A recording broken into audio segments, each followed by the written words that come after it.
Hello and welcome to Jeremy's Yorkshire Allotment Adventures, and it's a beautiful day here actually on the allotment this morning. The birds have been singing, they've got a bit quiet, maybe it's lunchtime, you never know. And well, there's hardly any wind, it's quite mild actually, and well, it's a lovely February day. Yes, February, can you believe it already? Crikey me.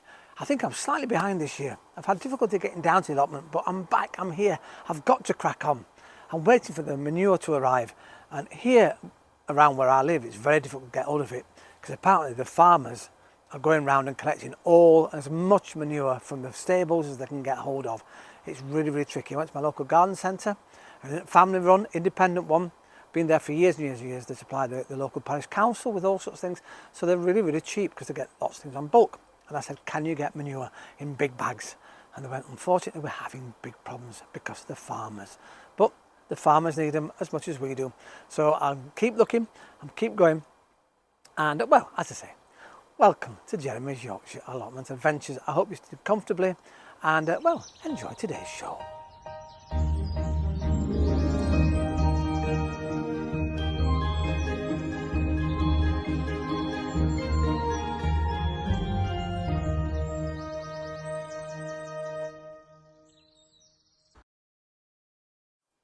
Well, we're inside the greenhouse because I've been tidying up. Hooray! Start of the year, should be done. Everything needs to be sprayed down. I've got the other half of the greenhouse to sort out. However, whilst I was tidying out, look what I found. I'd completely forgotten about this. It's hyacinths, and they're lovely blue ones, and but they're starting to come out. These have just been sat here on the side, minding their own business, no water, and yet they've started to grow and develop. And well, isn't that nice? That's all for free. And there's 4 little plants in there, 4 bulbs, and that'd be great in a few days' time. They'll be out, believe it or not. They come really fast once they start. I have a big problem with hyacinths though. They give out such a bouquet that it actually makes me sneeze. So I can't have them in the house. I think these came as a present, so I have to be really careful. So we'll pop those over there. I say all for free and not to pay. Now, this is the time of year where you've got to decide what you're going to grow this season. And I'm going to grow some melons, I've decided. I've never had a go at that before. And lots of different things. Now, when I was at my local hardware store, my DIY store, the other day, and should we name them? Why not? Homebase. They're having a sale. And they're having a buy one, get one free sale. So I was looking at some seeds. And here we've got 6 different packets actually. But 2 are the same because they're flowers. Because I'm going to have lots of flowers, I said, this year. I've got some teddy bear sunflowers. I've got some mixed salad leaves. Some lovely flowers. Some more sunflowers, but a different type. And then some lovely broccoli. Now, these initially were £2.40 a packet each. And, well, you think, well, that's 6 packs, a lot of money. They were £1 a packet in the sale. You think, oh, that's fantastic, isn't it? However, when I got to the checkout, not only were they £1 a packet, they would buy one, get one free, which meant these 2 packets cost £1, so 50 pence a packet. So get down if you've got a local home base. The sale's still on. I was only there yesterday, so fingers crossed where you are. But it not only applies to seeds. I'll pop those over there for the moment out the way. It also applies to seed trays as well. These have 40 little pots in them, and the pots come out, and well, they were initially £7 for that one tray, which I don't spend that much money on trays. I keep all my old pots. However, £7, but then buy one, get one free. So I get 80 little pots for £7, which I didn't think was a bad buy at all. So I've invested this year, and all I'll do with these is they'll get some cling film over them, or even a piece of glass on the top once I plant the seeds in there. And that will encourage them to germinate in the next couple of weeks because it's still cold. It's still, in fact, last night, let's look above my head, it was -8 overnight. Sorry about the back of my head, it's up here, I have to look at it. It's -8, incredible. And that's in the greenhouse, so that was very cold. That can't be right, surely. Oh, it is centigrade, ha ha ha. There you go, let's have a look, see what it is. So 17.6 Fahrenheit and -8 minimum, it said. But it must trap the cold air in here. Anyway, put that over there for the moment. I'll work out how to stick that back up. The other thing that's happening around about now, suppliers of seeds give out these brilliant leaflets, and they're often knocking around, and you can in fact send away for them. They're all for free. And this one's quite brilliant actually, because it tells you how to sow your seeds, how to look after them once they've grown, and also some about the pests, what pests are going to be around. And it talks about biennials, annual seeds, problems, all sorts of things. It's really, really good. Handy hints. And this is a Mr. Fothergill's Success with Seeds. As I say, that's all free, and they're out and about now, so why not get yourself one of those? So I've been posh, spent a bit of money. However, you don't have to spend money. Well, not on the plastic containers. You can spend money on what was in them. Lovely chocolate chip buns. Well, mini muffins they're called. But look, we've got our own little propagator, and it's all for free, because that obviously had the buns inside, and well, it's really nice. And what's good about these things is obviously you can close the lids out, but when the seedlings get going, you can open the lids and give them some fresh air. These are brilliant actually for putting on your windowsill, and ask a little propagator, because the ones on the windowsill, so the half of this side, they're very, very expensive. It's incredible, isn't it? But this, look, makes a lovely propagator filled with soil, and it's great for kids as well, because if they have them on their windowsills, of course, they can watch the seeds grow. Plant a few seeds near the edge, and they'll see the roots coming out, and they'll see the seeds germinate and push through the soil. It's very, very exciting for the kids. It really, really is. Now, this is seed compost, and this is well, this is lovely stuff. It's really, really fine. Now, what you have to be careful of is a little bit like this. It's dried out a bit in here, and so a little bit of moisture, a little bit of water, put it back in before you start sowing the seeds, and that's really fine. Lots of nutrients again in that. That was in the sale. Should have been a fiver. It was £2.50. Brilliant stuff, is there? Lots happening. Now, let's go back to basics. If you've got an area that you want to clear and you think, well, what can I do? What can I collect? You can collect all sorts from the house. So, as you know, I love my cup of tea. Tea bags, very, very good. You can actually, if you want to, undo your tea bags, and when you put your soil in, you can mix the tea bags, or even pop them at the bottom of your little cups here, so you can get those, stick one of those in the bottom.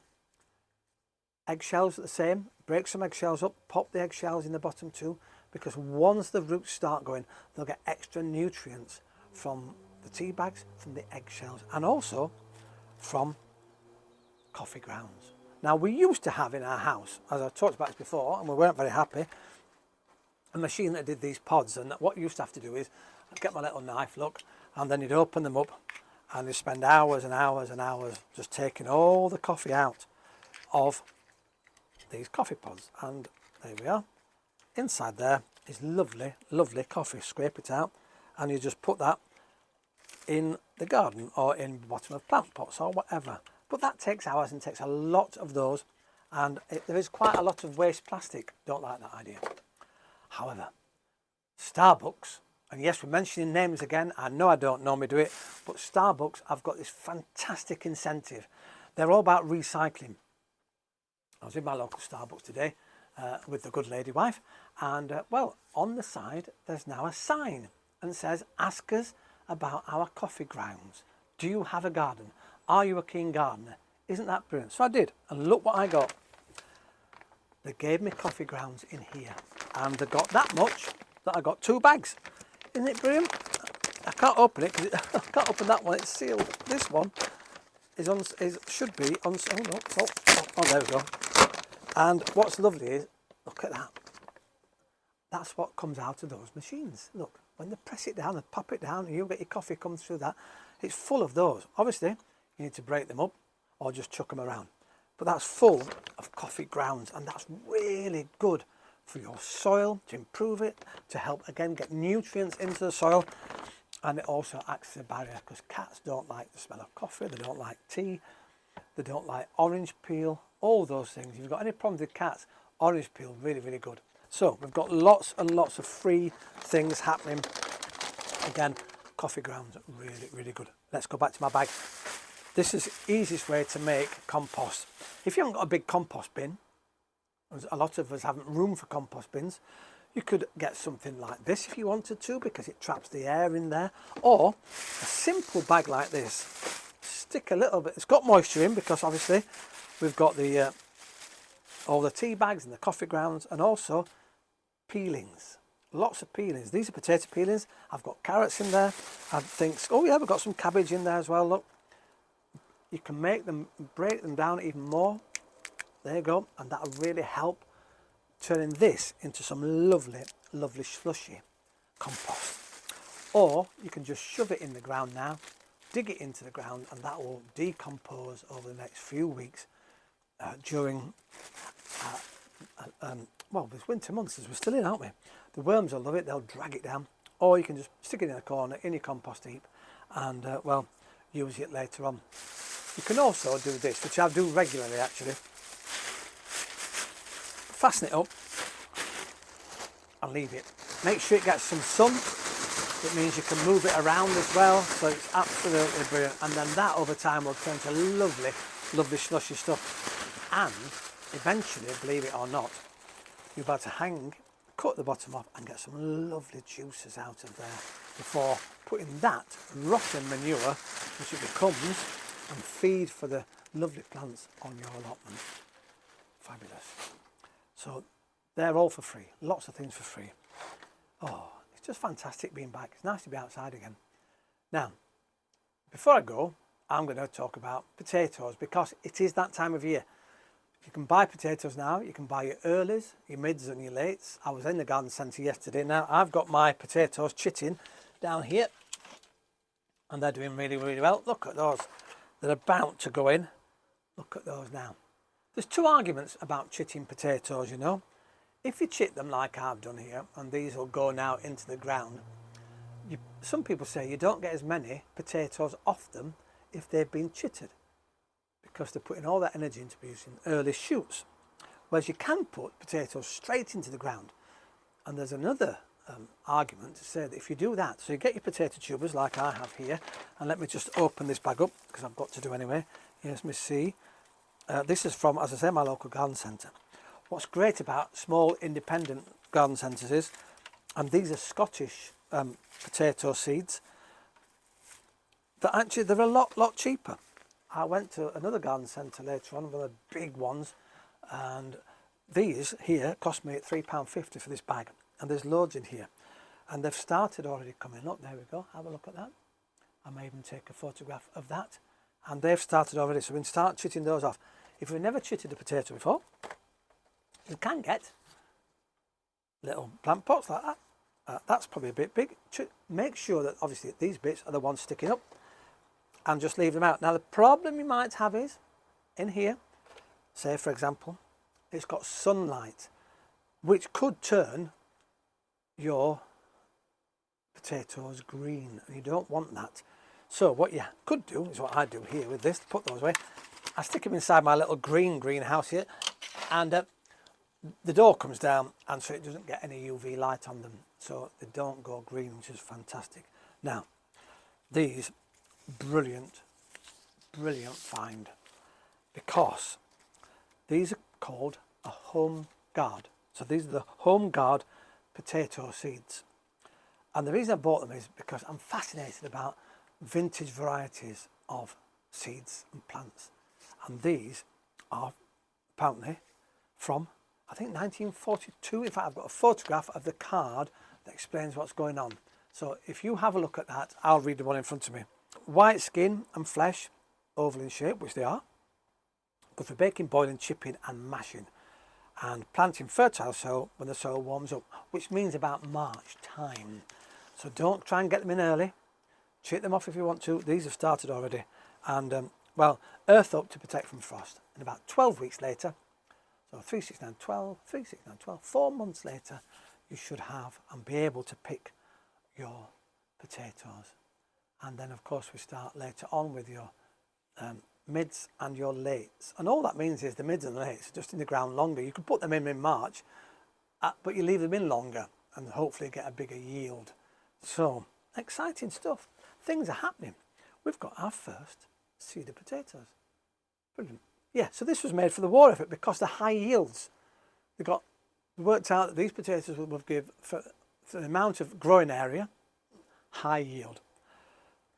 We'll look at next time on the show about Potato Pete. We've talked about him before, and that was a big push on getting people to grow their own potatoes at home. And that's why these little lovely, beautiful home guard potatoes were so important.